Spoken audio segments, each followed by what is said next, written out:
Assalamualaikum warahmatullahi wabarakatuh. Perkenalkan, nama saya Aziza Safira.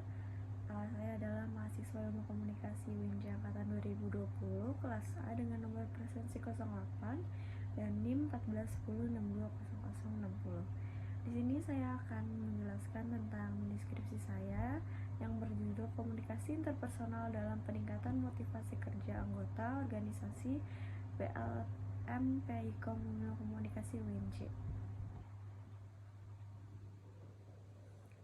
Pertama, ada bab 1 pendahuluan 1.1 ada latar belakang. Badan Legislatif Mahasiswa Ilmu Komunikasi atau BLM-PI UINJ adalah salah satu dari dua Opmawa yang ada di Prodi Ilmu Komunikasi FIS UINJ. BLM-PI Komunikasi UINJ menyadari bahwa untuk mencapai visi dan misi diperlukan sumber daya manusia yang memiliki kinerja yang optimal. Kinerja anggota sangat penting untuk diperhatikan oleh setiap organisasi karena aspek-aspek yang terdapat untuk tercapainya tujuan organisasi. Salah satu faktor yang diidentifikasikan mengaruhi kinerja adalah komunikasi interpersonal. Komunikasi interpersonal merupakan salah satu hal yang mempengaruhi motivasi kerja anggota. Karena ini berkaitan langsung dengan hubungan sumber daya manusia yang terlibat satu kesatuan kerja organisasi. Komunikasi interpersonal menunjukkan sejauh mana kemampuan individu dalam membangun dan menjaga hubungan baik dengan yang lainnya.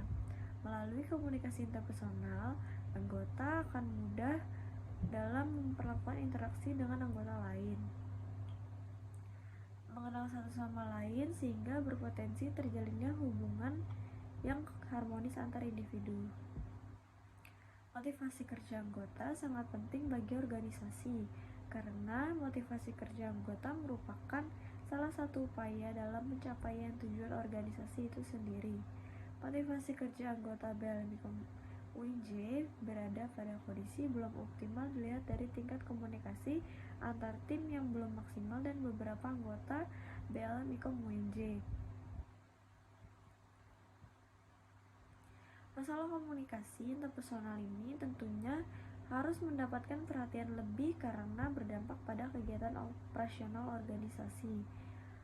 Seorang pemberi pesan atau informasi yaitu komunikator harus dapat menggerakkan komunikasi informasi yang dibawanya kepada penerima pesan receiver dengan baik dan dapat dipahami maksudnya, sehingga tidak akan terjadi perbedaan persepsi di antara para penerima pesan.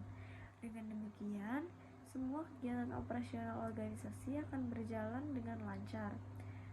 Bertitik tolak dari latar belakang di atas, maka penulis mengadakan suatu penelitian dengan judul Komunikasi Interpersonal dalam Meningkatkan Motivasi Kerja Anggota BLM-PI Komunikasi UINJ. 1.1 ada perumusan masalah. Berdasarkan pembatasan masalah yang dikemukakan di atas, maka peneliti membuat perumusan masalah dalam penelitian ini sebagai berikut. 1. Apakah komunikasi interpersonal berpengaruh terhadap motivasi kerja anggota BLM UINJ? Yang kedua, bagaimana pengaruh komunikasi interpersonal terhadap peningkatan motivasi kerja BLM UINJ? Yang kedua, ada 1.2 tujuan penelitian. Berdasarkan rumusan masalah yang diuraikan peneliti, maka tujuan dari penelitian ini adalah untuk mengetahui pengaruh komunikasi interpersonal dalam meningkatkan motivasi kerja BLM UINJ. Untuk mengetahui tingkat motivasi kerja pegawai akibat pengaruh komunikasi interpersonal pada BLM UINJ. 1.3 manfaat penelitian. Manfaat yang diambil dari penelitian ini diantaranya jadikan referensi pembina bagi BLM-PI UINJ guna meningkatkan motivasi kerja anggota BLM-PI UINJ.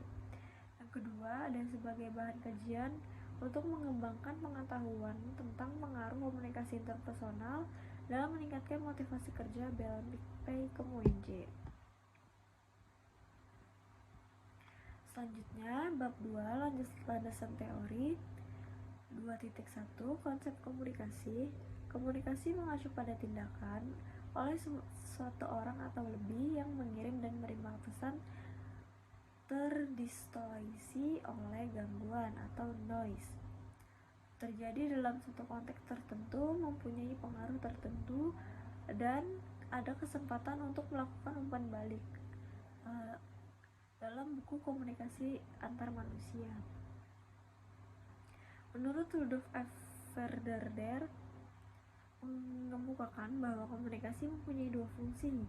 Pertama, fungsi sosial, yakni untuk tujuan kesenangan dan untuk menunjukkan ikatan dengan orang lain, membangun dan memelihara hubungan. Kedua, fungsi pengambilan keputusan, yakni memutus untuk melakukan atau tidak melakukan sesuatu pada saat tertentu. 2.2 ada variabel X. Variabel X disebut juga variabel independen, adalah variabel mempengaruhi variabel lainnya yang sifatnya berdiri sendiri. Variabel X pada penelitian kali ini yaitu komunikasi interpersonal. Komunikasi interpersonal adalah unit dasar komunikasi. Meskipun mungkin terjadi di antara 3 atau lebih individu dalam beberapa keadaan khusus, model komunikasi kami menggambarkan konteks ini terjadi antara 2 orang. Beberapa sarjana percaya bahwa elemen penentu yang paling penting dalam komunikasi interpersonal adalah tingkat kedekatan atau keintiman antara para pihak. Itu didasarkan oleh penting daripada jumlah individu berpartisipasi. Namun, kami percaya bahwa komunikasi antar pribadi juga mencakup sebagian besar pertukaran informal sehari-hari yang kita lakukan sejak kita bangun hingga tidur. Sementara banyak komunikasi yang sangat informal dan dangkal dapat terjadi antara 2 orang, yaitu pasangan. Ini juga merupakan konteks yang mencakup hubungan paling intim yang pernah kita alami sebelumnya dalam buku Human Communication. 2.3 Motivasi variabel Y. Motivasi berasal dari kata motif yang diartikan sebagai daya upaya mendorong seseorang untuk melakukan sesuatu. Motif merupakan daya penggerak dari dalam untuk melakukan kegiatan untuk mencapai tujuan. Definisi motivasi adalah perubahan energi dalam diri pribadi seseorang yang ditandai dengan timbulnya perasaan dan reaksi untuk mencapai tujuan. Motivasi adalah perubahan energi dalam diri seseorang yang ditandai dengan munculnya feeling dan didahului dengan tanggapan terhadap adanya tujuan. Menurut Mulyasa, motivasi adalah tenaga pendorong atau penarik yang menyebabkan adanya tingkah laku ke arah satu tujuan tertentu. Peserta didik akan bersungguh-sungguh karena memiliki motivasi yang tinggi. Seorang yang berada dalam organisasi bila ada faktor pendorong yang disebut motivasi.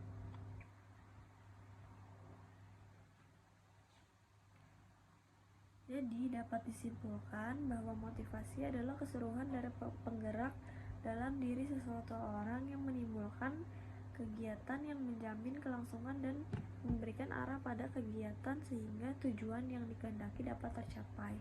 Dalam motivasi, dorongan merupakan kekuatan mental untuk melakukan kegiatan dalam rangka pemenuhan harapan, dan dorongan dalam hal ini adalah pencapaian tujuan. Selanjutnya ada bab 3 metodologi penelitian. 3.1 paradigma penelitian. Paradigma penelitian ini adalah interpretatif. Menurut Creswell 2007, dalam banyak pendekatan penelitian kualitatif, para peneliti menggunakan kerangka kerja interpretatif dan teoritis untuk membentuk penelitian yang lebih lanjut. Penelitian yang baik membutuhkan asumsi paradigma dan kerangka kerja yang eksplisit dalam penentuan penelitian, dan minimal untuk menyadari bahwa mereka mempengaruhi pelaksanaan penyelidikan. Penelitian menyadari bahwa latar belakang peneliti membentuk interpretasi mereka, dan peneliti mempromosikan diri dalam penelitian untuk mengakui bagaimana interpretasi mereka mengalir dari pengalaman pribadi, budaya, dan sejarah mereka sendiri. Dengan demikian para peneliti membuat interpretasi dari apa yang mereka temukan, sebuah interpretasi yang dibentuk oleh pengalaman dan latar belakang peneliti sendiri. Maksud peneliti kemudian adalah untuk memahami atau menginterpretasikan makna yang dimiliki orang lain tentang dunia. Cashwell 2007. Inilah mengapa penelitian ini menggunakan interpretatif. Selanjutnya ada 3.2 pendekatan penelitian. Pendekatan dalam penelitian ini menggunakan pendekatan kualitatif. Menurut Cashwell, pendekatan kualitatif digunakan untuk pengumpulan data, analisis, interpretasi, dan penulisan laporan. Pengumpulan data terbuka, analisis teks atau gambar, representasi informasi dalam gambar dan tabel. Dalam interpretasi pribadi, atas temuan semuanya menginformasikan metode kualitatif. Pendekatan kualitatif digunakan jika suatu konsep atau fenomena perlu dieksplorasi dan ketika diperlukan pemahaman yang kompleks dan mendetail. Bagi para peneliti yang melakukan keadilan sosial atau keterlibatan masyarakat, pendekatan kualitatif biasanya paling baik. Selanjutnya ada 3.3 metode penelitian. Metode penelitian menggunakan open-ended question. Menurut Cashwell, pengamatan kualitatif juga dapat terlibat dalam peran yang bervariasi dari non-partisipan hingga partisipan penuh. Biasanya pengamatan ini bersifat open-ended, di mana semua para peneliti menunjukkan penelitian umum kepada para peserta yang memungkinkan para peserta untuk secara bebas memikirkan pandangan mereka.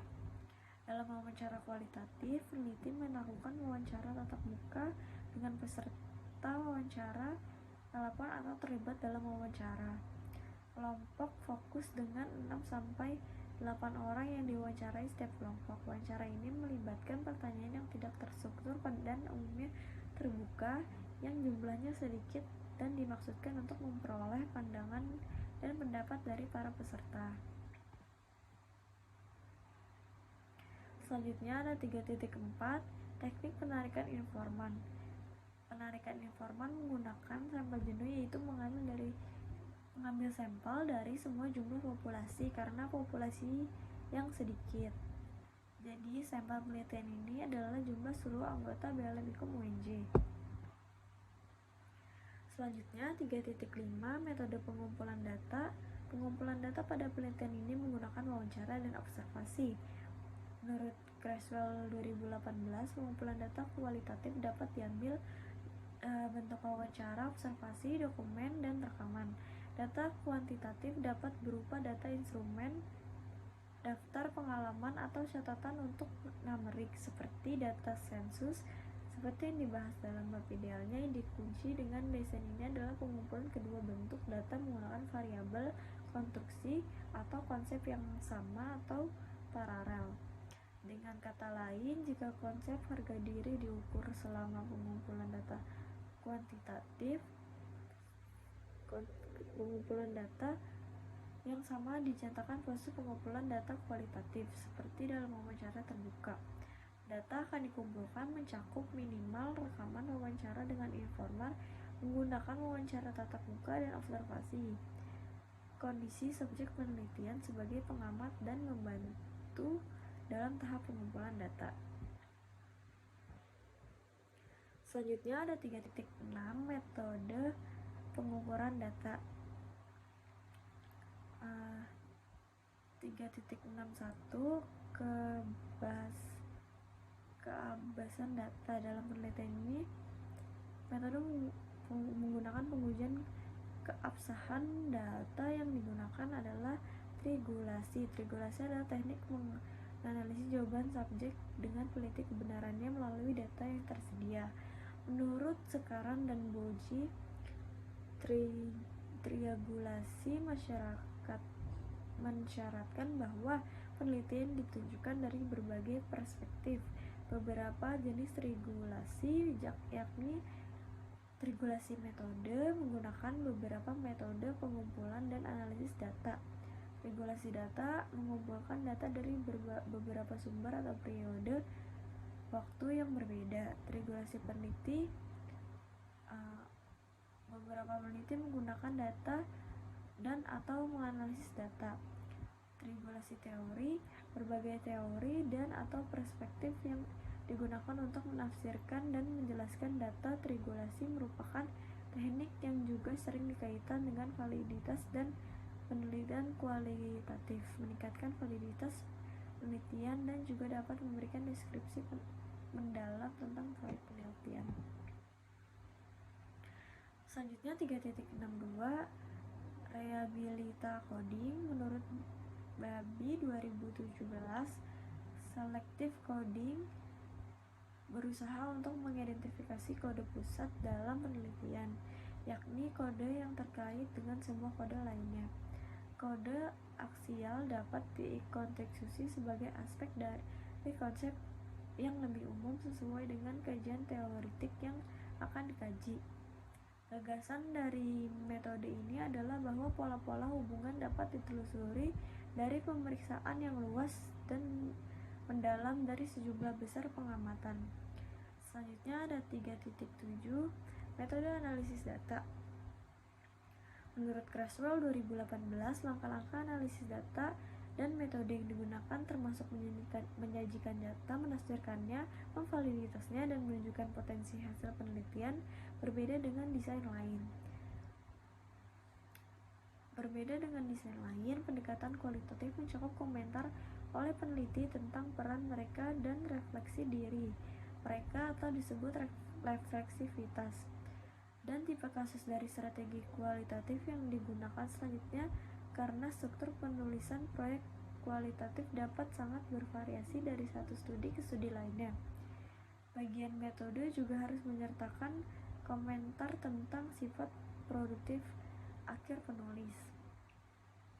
Penelitian ini menggunakan analisis deskriptif menurut Sekaran dan Boji 2016.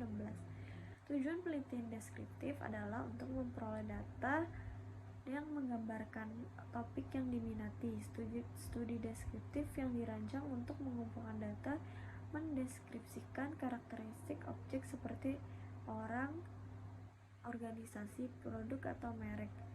Peristiwa atau situasi penelitian deskriptif memungkinkan melibatkan pengumpulan informasi kualitatif.